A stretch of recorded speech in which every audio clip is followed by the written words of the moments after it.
Et comme ce qu'on arrivé qu'en international, ils ont reproché Félix que le non-respect à l'accord. Ce qu'on a non-respect à l'accord, on a eu, Mouto a porté des responsabilités à l'accord, Wana, Yende Claude Balanke. C'est lui qui a engagé le gouvernement. Quand on Félix c'est que Monique Claude Balanke a commis une pression, il y a une coordination, un comité de suivi, il y a encore un cadre d'Addis Abeba.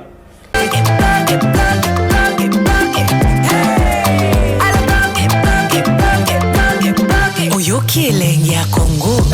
Tapez les mains, tapez les mains, tapez les mains, tapez les mains, tapez les mains. Et comme ce qu'on peut arriver qu'en international, ils ont reproché Félix c'est que le non-respect à l'accord. Ce qu'on a non-respect à l'accord, on a eu, Mouto a porté des responsabilités à l'accord, Wana, Yende Claude Balanke. C'est lui qui a engagé le gouvernement. Quand on fait c'est que Monique Claude Balanke a commis une pression, il y a une coordination, un comité de suivi, il y a encore un cadre d'Addis Abeba. Bon, de côté à la maison communale ya Gombe, Patindi Mamadou Mbala, bakende kokanga. Quand on va kangi bango, babandi ko sambisa. Au même moment, bakangaki pe John Chibangu. John Chibangu asalaka pe mouvement na ye rébellion na ye na Kasai. John Chibangu est général au asalaka pe mouvement na ye na Kasai. Mouvement na ye na Kasai était soutenu par l'IDPS. Le Bolodjoa. Au moins Naïsa bino politique c'est l'histoire. Mouvement rebelle. Parti opposition qu'on soutenir. Bon autant va parti opposition va soutenir ba rebelle kuna oyozo ko kama. Hein? IDPS soutenir John Chibangu. Ndeko na ngai. IDPS asaka rebellion na mbokoti. Oh. Bino nde bolinga ko bobo ndeko yoka. Tango na lobaka yango bachaka ba mangungu balobaka. Mais bakoka ko suka basuka aka na nzela. Et heureusement pour nous, peut-être nous allons retrouver des documents. Ils ont rapport, il y a experts, il y a conseil de sécurité, il y a Nations Unies. Ils ont fait ça rapport avec détails. Ils ont fait ça exact. Ok. Autant il y a un rapport, il y a conseil de sécurité à 2012. 2012. Au tali na page 28, 29, 30. Bazako la Sabino, ndenge nani, comment on appelle M23 alinga ka sangis basangana ouest na est pour que ba déstabiliser bokonza Kabila mbangu balongola parce que bazaki na kanda par rapport à ba élection o esayemaki na 2011 bango baneko ko lukao baneko benga imperium. Ba jeune bilé IDPS bakota boinde Wilingoma akota. OK. Donc Wilingoma bimela par là. Akoti kuna. Alaki militaire IDPS. OK. Bato batanga rapport wana yango na encadrer bino yango. Omoni? Bokomona yango pe na ba vidéo wana. Donc John Chibangu dissident et armé déserteur était en connivence avec Bago. Et pour ça la sikoyo bakangi John Chibangu tango Kabila tindaka maramba ko neutraliser batu ya kamona sampu bakanga John Chibangu mutazaka na groupe armé na yekuna mutaformataki ba histoire bazuye John Chibangu wana batie na prison. En 2019 John Chibangu azaka na prison bachaka na prison akanga bazaka condamné balongola ya longwa armé. En 2019 au mois de mars 2019 au mois de mars.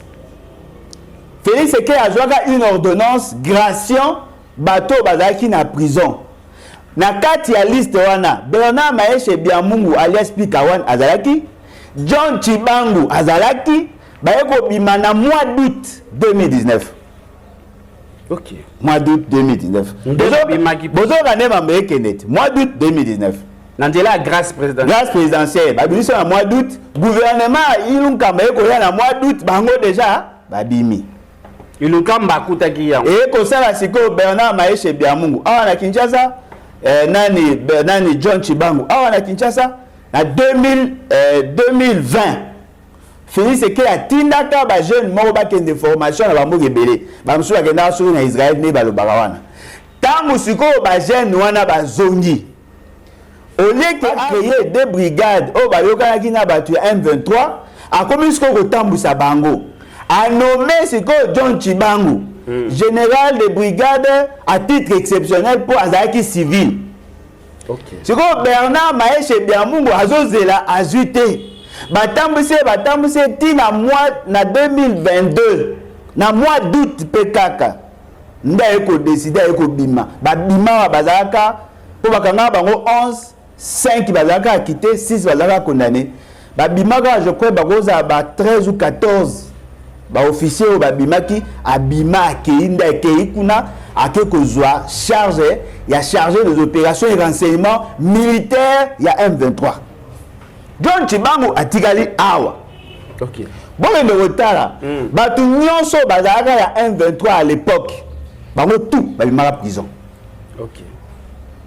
Siko nyonso wana Jean-Claude Ibalanke yene mtandao ko s'occuper na wana ko futa bango bambongo ko lukila bango babiye ko sala nyonso ko soana bango tango eko arrivé que Félix Sekeli akomi ko boya bitumba siko e bandi bitumba bani na 2022 mais 2021 Claude Ibalanke na Bernard Maeshe et Bertrand 6 mois ba signaka na Kampala accord et puis ba ko signer sous na je crois na Luanda ba signer sur accord ils ont 2 accords na 2 accords wana o ezo sale malelo nde ba yokanaka nini yango ba fanda ba solola ba harmoniser ba kota na armée ba pesa bango ba avantage ba lungola o nyo surtout Kabila tchaka na charge na bango pour que ba yeba koza na kimia na kati wana sko batu na bango misuso ba oti ko kangama bango iboma ba bima et comme ce qu'on arrivé que en international bazo reprocher Félix que le non respect à ba accord.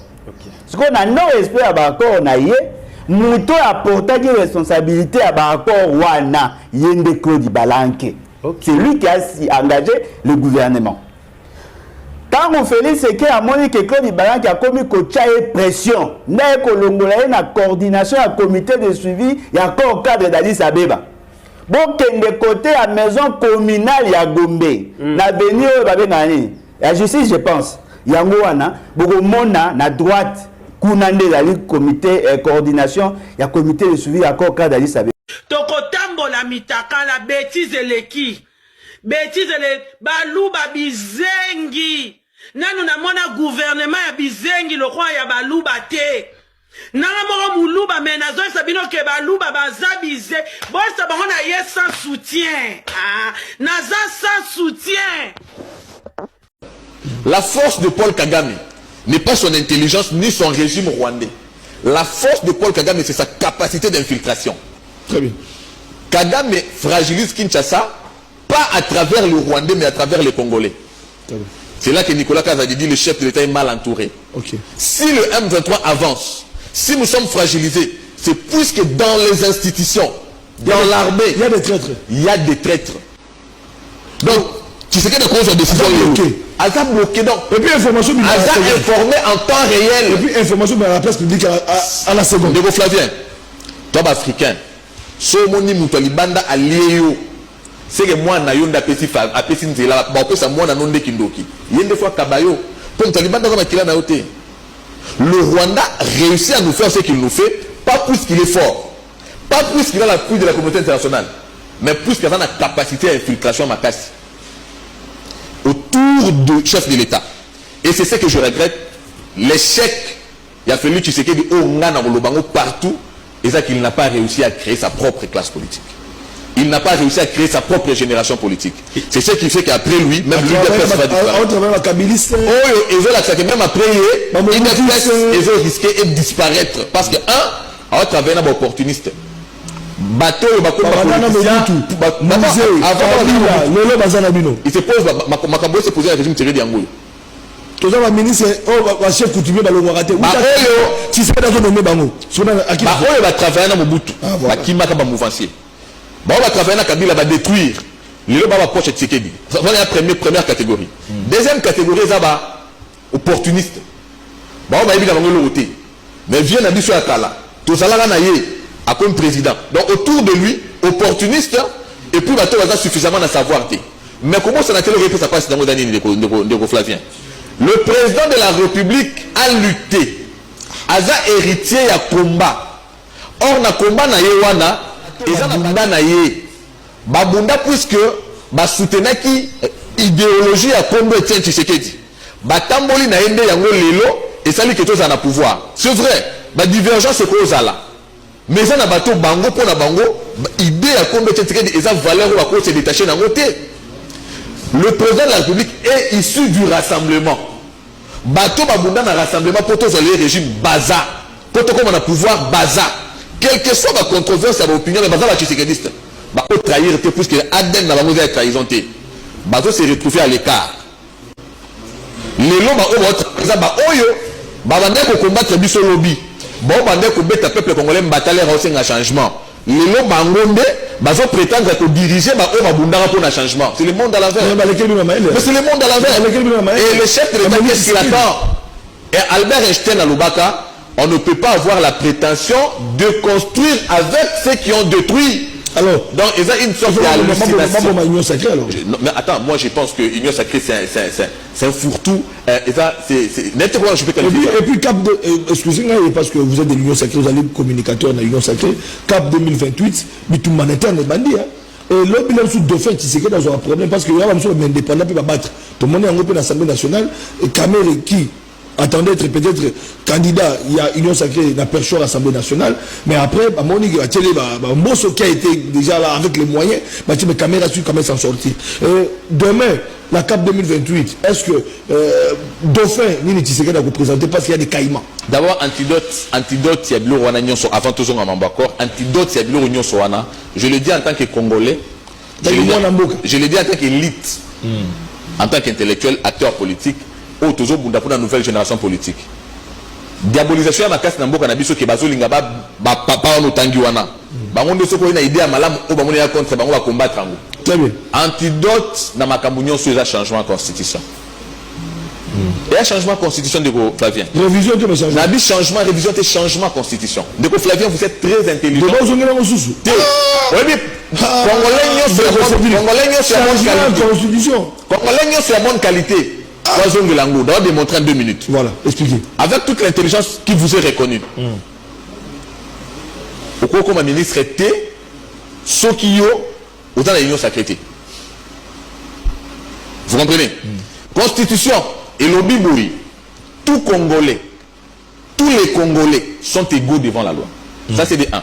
La même constitution lobby, aucun Congolais à cause de la victime il y a discrimination par rapport à la conviction politique, conviction religieuse et tout ça. Parce que nous sommes prédisposés. C'est vrai que tout le monde ne peut pas devenir ministre. Mais il ne faut pas qu'il y ait une sélection. Critères, il y a discrimination. Mais la même constitution vous dit, après son élection, le chef de l'État est élu sur base d'une vision. Vision, on a Congolais d'abord pour nous voter député, mais président. Tant que vous votez, donc c'est-à-dire qu'il y a un redevable, dans ce cas il faut ça compte rendu dans le peuple. Mais il y a un président qui a mesure de désigner bateau dans la et c'est lui a nommé informateur. Informateur a constitué majorité. Tant que majorité dans le Congo de Salamaka. Papa Nathan Bayaka, Bazoya Teke, l'ikanissi n'a pas autant de la malade Mozaboui. Bazoya Nazana autant de députés.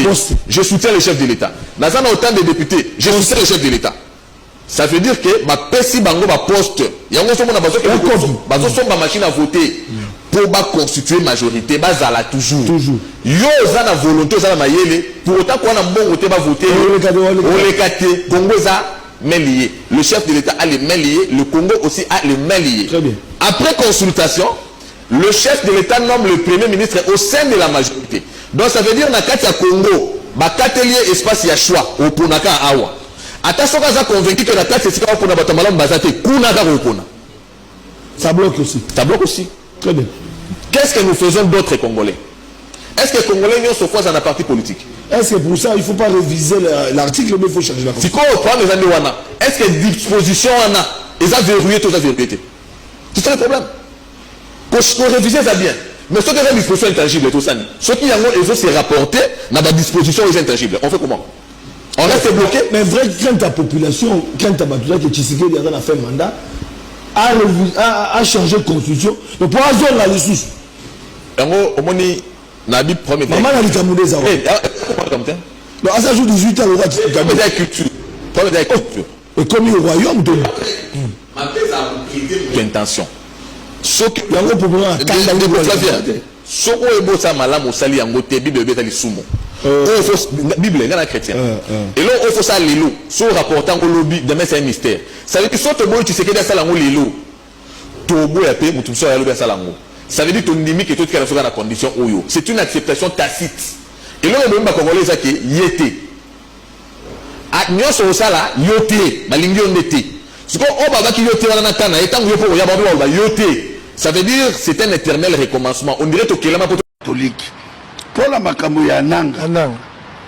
Nanga batokuta salaki te. Ezali indien wa ba commerçant. Na ba biloko ya sécurité wana. Net ya ba likondi protège. Mais ya mboka na ba kenende ko mbongo. Bakelende ko escorter mbongo ya commerçant na indien na retour na bangonde bato bayaki ko braquer po bazwa mbongo wana. OK. OK, vraie information. Information ya baluba ya IDPS kolanda kanango te mon frère. No aussi mutu balobinanga sa kufi doge yango na solo banana olbake masaso ebeteli se mutu mongo na kufi na nango ko na kara garde corps mongo kufa garde mongo na kufa ya indien bakerende kozwa mbongo ya indien tango bazui bato batimbike obalika ne makamango crise za partout eta embuscade salemi po bayaki ne bazwa mbongo na me babususu bazalaki sauver nanga batazalaki ne wana te donc nanga kufite nanga zali azu masasi te pe makamone tali pe nanga te o comprendre na lobi yango te po ngana moto ya la communauté nanga lisusu te eza information to pesi na information voilà nanga kufite ko sabatu la vérité voilà c'est ça on a la vérité c'est ça ce to lobi makambo ya kanamba est-ce ngana muta kanamba jamais ce na lobi makambo Félix to ba ngana muta Félix jamais toujours kanini solution to vendre acceptable to bongisa Congo mon frère to kotikala na libanda ba bisu baza ko s'enrichir ba bisu baza ko lia to ngi Congo lobi to boy ko cha pepe noche